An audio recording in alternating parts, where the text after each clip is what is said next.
Alright, it's time for part 3 of our sleep disorders series. In today's video we're going to be talking about REM Sleep Behavioral Disorder, or RBD.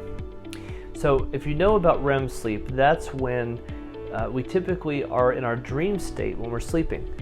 And of course, as the name implies, you have rapid movements of the eyes during sleep, which indicates that the brain is seeing something, basically.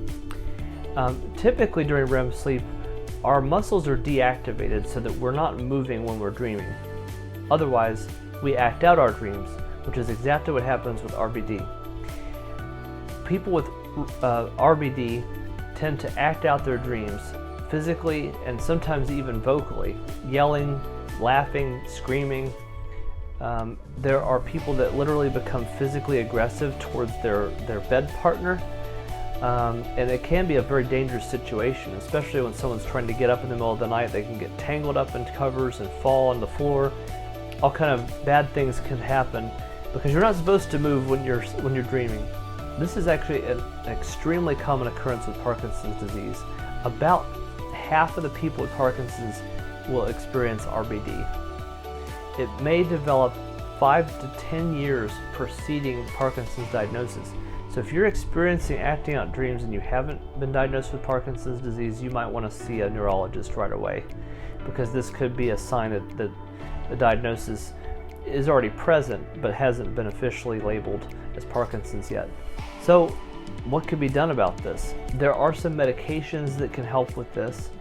In 80 to 90% of cases, clonazepam improves RBD. So it's essentially a tranquilizer that can be prescribed. Over-the-counter melatonin could also help.